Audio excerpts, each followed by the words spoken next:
membuatku mengerti.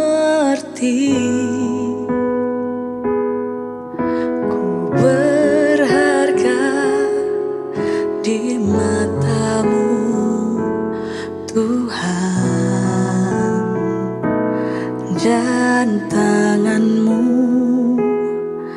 yang menuntun hidupku. Dalam semua rencana-Mu, Tuhan.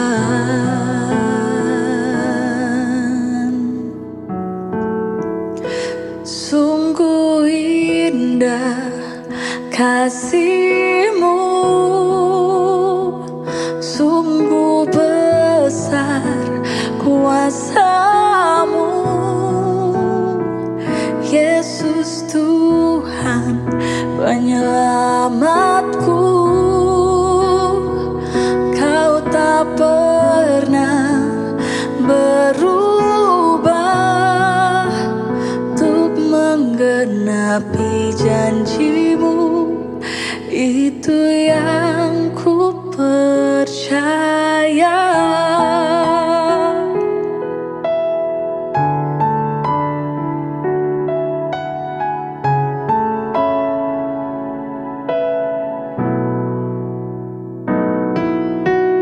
Kasih-Mu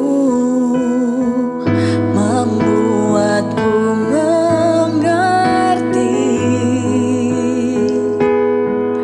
Ku berharga di mata-Mu, Tuhan, dan tangan-Mu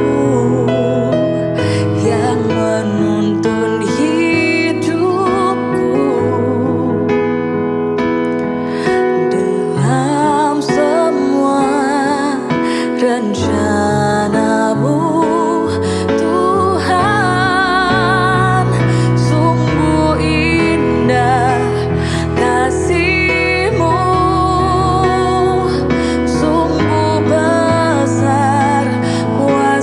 sungguh besar kuasa-Mu, Yesus Tuhan penyelamatku. Kau tak pernah berubah untuk menggenapi janji-Mu. Itu yang ku percaya.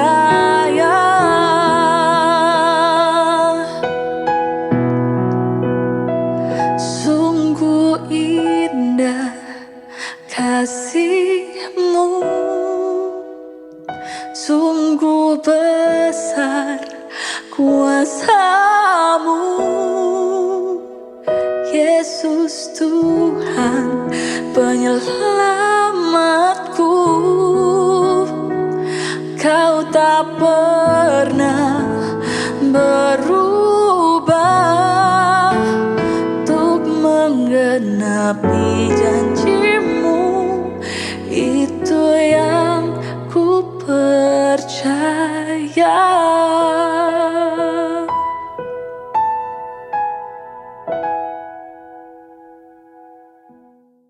Shalom sahabat Morning Grace. Hari ini kita akan belajar badaiku ditenangkan oleh Yesus dalam Markus 4 ayat 35-41. Sebelum itu mari kita bersatu dalam doa. Allah Bapa kami yang berada di dalam kerajaan surga, terima kasih Tuhan Yesus untuk kesempatan indah ini. Kami kembali datang untuk merenungkan firman-Mu. Kiranya Tuhan Kau berkati setiap hati kami, jiwa kami, pikiran kami. Kami serahkan doa yang jauh dari kata sempurna ini ke dalam tangan kuasa-Mu. Hanya di dalam nama Tuhan Yesus Kristus, haleluya, amin. Tema pada hari ini adalah badaiku ditenangkan oleh Yesus dari Markus 4 ayat 35-41. Perjalanan Yesus dan ke-12 muridnya ini menyeberangi Danau Galilea ke Kapernaum. Ini adalah perjalanan Yesus menuju detik-detik dia ditangkap dan diserahkan untuk penyalipannya. Di tengah perjalanan, Yesus dan kedua muridnya, ia mengalami fenomena alam yaitu badai. Sehingga mereka terombang-ambing di tengah lautan yang mungkin keadaannya gelap mencekam sehingga terasa jiwanya terancam dan dalam bahaya. Sama seperti hidup kita, ketika menghadapi sebuah pergumulan hidup, seringkali kita tidak fokus dan panik sendiri. Apakah aku bisa menghadapi permasalahan tersebut atau kita meresponi sebuah masalah dengan memandang Yesus? Kita lihat di ayat 35. Pada hari itu, waktu hari sudah petang, Yesus berkata kepada mereka, "Marilah kita bertolak ke seberang." Artinya, kalau Yesus yang minta atau menyuruh kita, jangan takut. Hidup dalam iman, apapun yang terjadi atas sepengizinan Allah, pasti dilindungi. Jadi, cepat kembali kalau kita mundur ya.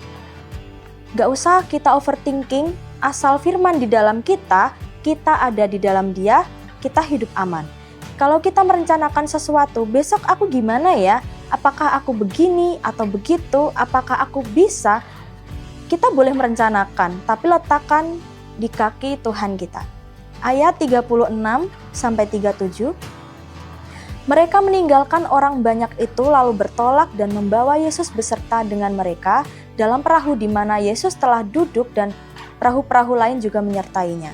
Lalu mengamuklah taufan yang sangat dahsyat dan ombak menyembur masuk ke dalam perahu, sehingga perahu itu mulai penuh dengan air. Ada dua peristiwa fenomenal dalam Perjanjian Baru terkait dengan badai. Yang pertama, murid-murid Yesus. Mereka masuk ke dalam badai dengan membawa Yesus. Sedangkan Yunus masuk ke dalam badai dan meninggalkan Tuhan. Jadi, jangan takut kalau Yesus di perahu kita. Tidak mungkin Yesus membinasakan kita. Kalau Tuhan yang suruh, pasti diselesaikan. Ibaratnya ada seorang bapak meminta anaknya untuk belajar menekuni hobinya, kemudian bapaknya berjanji ketika anak ini berhasil mendapatkan goals-nya, mungkin menang mendapat juara 1 dalam perlombaan, anak ini mendapatkan hadiah sepeda dari bapaknya. Meskipun ia harus jatuh bangun, mengalami kekalahan, merasa capek, malas dalam dirinya sendiri, tapi anak ini tidak gentar karena ketika menang ia tahu bahwa ia akan mendapatkan reward dari bapaknya. Kalau orang tua bisa tanggung jawab dengan hidup kita, apalagi Tuhan. Terkadang kita itu fokusnya pada masalah. Kalau dalam perikop ini adalah air yang mulai masuk ke dalam perahu. Pergumulan yang kita tangkap pada panca indera ini sehingga kita kepanikan, kita merasa takut, kita merasa binasa. Kita fokus terhadap masalahnya, tapi Yesus tahu akar permasalahan kita. Kita lanjut di ayat 38-39. Pada waktu itu Yesus sedang tidur di buritan di sebuah tilam. Maka murid-muridnya membangunkan dia dan berkata kepadanya, "Guru, engkau tidak peduli kalau kita binasa?" Ia pun terbangun, menghardik angin itu dan berkata kepada danau itu, "Diam, tenanglah." Lalu angin itu reda dan danau itu menjadi teduh sekali. Yesus sedang tertidur, menandakan bahwa Yesus itu 100% manusia dan 100% Allah. Yesus itu mengajarkan sebuah ajaran, mukjizat, menyembuhkan orang sakit. Secara fisik manusia ia pasti lelah. Terkadang kita sering salah paham sama Tuhan. Menganggap Tuhan itu cuek, lambat menjawab doa, tidak peduli dan lain-lain. Padahal Tuhan itu sangat berbelas kasih kepada kita. Yang membangunkan Yesus dari tidurnya itu adalah jeritan atau seruan para muridnya. Jadi doa orang percayalah yang membangunkan Yesus. Yang Tuhan hardik itu adalah akar permasalahan kita. Dalam perikop ini adalah angin, bukan air dan ombaknya. Jangan berburuk sangka karena 90% masalah selesai karena pengenalan kita akan Tuhan dan 10%-nya doa dijawab. Ayat 40. Lalu ia berkata kepadanya, "Mengapa kamu begitu takut? Mengapa kamu tidak percaya?" Mereka menjadi sangat takut dan berkata seorang kepada yang lain, "Siapa gerangan orang ini sehingga angin dan danau pun taat kepadanya?" Di ayat 40 ini, "Mengapa kamu begitu takut? Mengapa kamu tidak percaya?" Ini adalah sebuah teguran bagi kita. Para muridnya hanya terdiam dan berbisik-bisik. Kemudian, siapakah gerangan orang ini? Dia adalah Yesus Kristus Tuhan kita. 3 poin untuk sahabat Morning Grace. Yang pertama, janji Yesus yang membawaku sampai tujuan. Yang kedua, jangan panik duluan ketika menghadapi badai kehidupan. Belajar percaya sepenuh hati kita. Yang ketiga, hanya Yesus yang sanggup menyelesaikan sumber permasalahan kita. Semua yang dirampas dalam hidup kita itu hanya materi atau fisik saja. Karunia Tuhan tidak pernah hilang di hati dan hidup kita. Jadi jangan cepat berburuk sangka ya. Tapi belajar percaya sekalipun masalah kita belum selesai dan masih di depan mata kita. Tuhan Yesus memberkati. Mari kita berdoa. Bapa, terima kasih untuk renungan hari ini.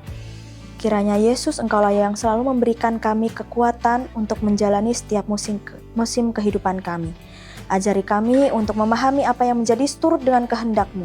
Ajari kami untuk memiliki hati yang tenang meskipun badai kehidupan mengguncang jiwa kami. Ya Yesus, kami juga berdoa untuk saudara kami yang mengalami musibah di Sumatera dan Aceh. Kiranya Yesus, biarlah Engkau sendiri yang memberikan penghiburan bagi setiap hati yang terluka, bagi setiap jiwa yang hilang arah karena ditinggal oleh orang-orang yang terkasih. Kami juga menyerahkan kegiatan kami hari ini ke dalam tangan kuasa-Mu. Jauhkan kami dari roh-roh kecelakaan hanya di dalam nama Tuhan Yesus Kristus. Haleluya, amin. Kasih-Mu membuatku mengerti, ku berharga di mata-Mu Tuhan, dan tangan-Mu yang menuntun hidupku. Dalam semua rencana-Mu Tuhan.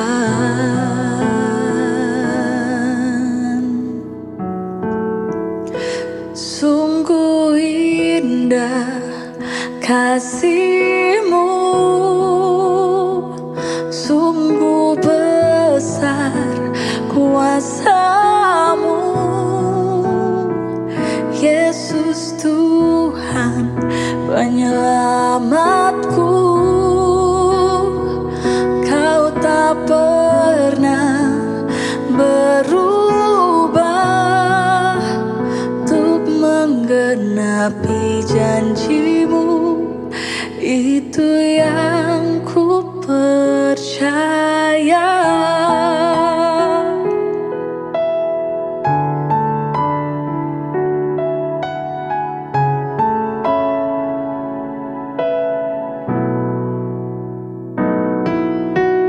Kasih-Mu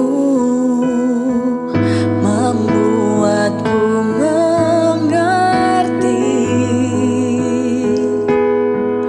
ku berharga di mata-Mu Tuhan, dan tangan-Mu yang menuntun hidupku. Dalam semua rencana-Mu Tuhan, sungguh indah kasih-Mu, sungguh besar kuasa-Mu, Yesus Tuhan penyelamatku. Kau tak pernah berubah untuk menggenapi janji-Mu. Itu yang ku percaya.